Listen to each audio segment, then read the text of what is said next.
thinking about a bunch of different stuff here as I'm walking to work early this morning, and one of the things that I was thinking through was the movie Django Unchained by Quentin Tarantino, and how for some time I've had a project in mind looking at this picture. And when I was thinking about it, when I was first thinking about it, I was talking to this professor at UVU who is a film professor. I did my fine arts requirement with him. I did intro to filmmaking, which was a great class because we watched movies, we talked about movies. We learned different aspects of filmmaking and why these decisions are made and what considerations are involved in this and that. So it wasn't just an easy class, but it was better than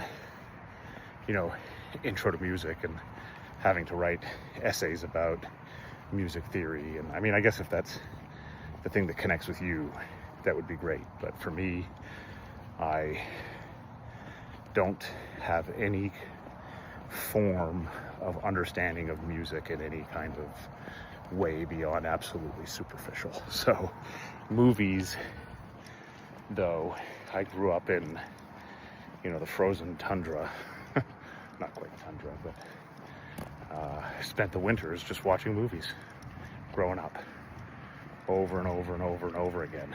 And in a lot of ways, I do some things from that experience that Tarantino does and works into his movies. Like when I watch movies, I'm always telling the kids, oh, this actor is such and such, and he played such and such in this movie, and in this movie he was so and so, and that's kind of key in Tarantino movies, is who the actors are, what roles they're playing, and what roles they played in previous movies.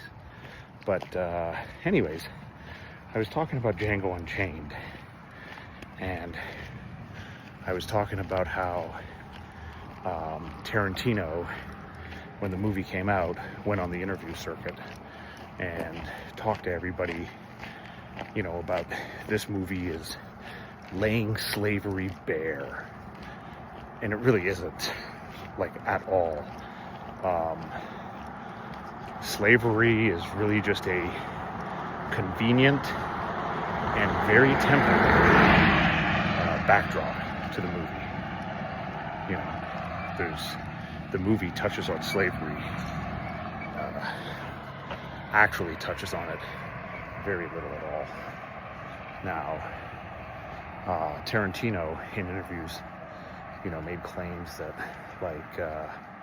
we have dealt with the holocaustic aspects of colonization and what happened to Native Americans, but we've never done that with slavery, and finally his movie does that. And what he means is that we've made movies about Indians, because this is the world he lives in. We've made movies about Indians, and so we've dealt with the whole Indian thing. And now that Tarantino's come along, we're finally gonna deal with the slavery thing, because we're gonna make movies about it. And really, all that Django Unchained is the man with no name, but with a black actor. He just cast a black man in Clint Eastwood's role.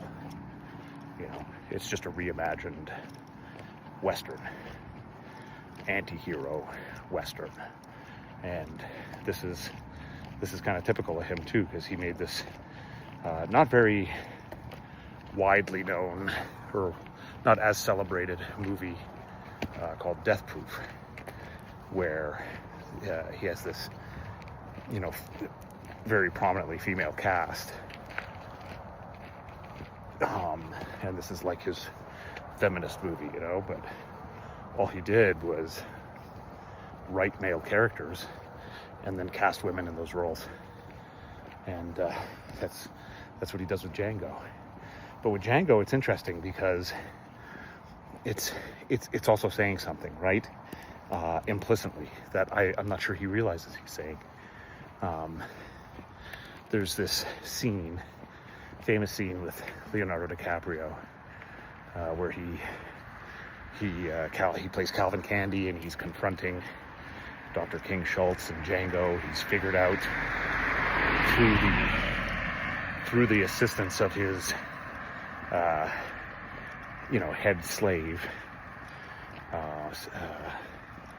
He has figured out that they're pulling the wool over his eyes, and he confronts him, and he talks about how he's surrounded by all these black faces, and how old Ben used to shave his dad every morning on the porch with a straight razor, and why didn't he just kill him?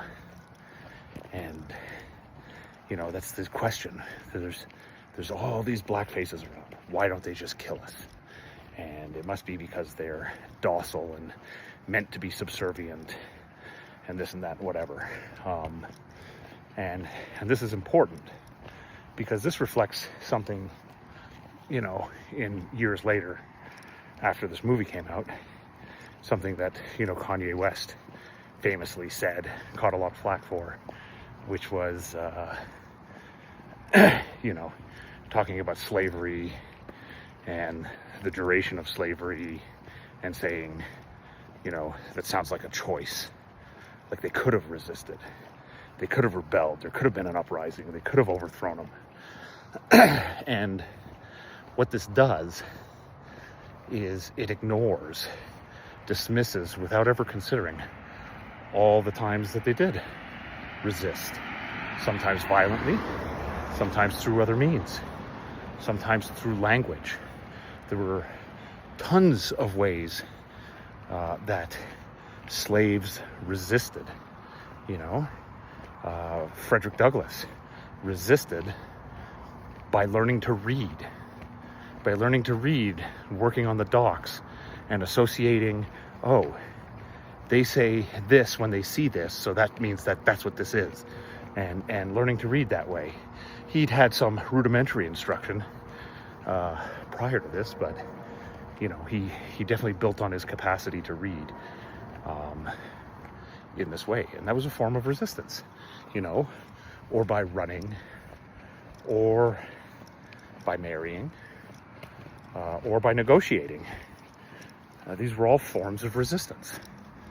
Just because they weren't violent, throat-cutting resistance doesn't mean they weren't resistance. Doesn't mean that they weren't important. But Kanye West just dismisses all that. And so does Tarantino in Django Unchained. And in fact, because the titular character, Django, is simply Clint Eastwood's man with no name, played by a black actor, what Tarantino is implicitly saying, whether he realizes it or not, is that the only legitimate way that black people can resist is by becoming white and adopting the personalities and the tactics and the means of white people, by jettisoning everything about them that's black, that's African American, and just becoming white. That's the point of Django Unchained.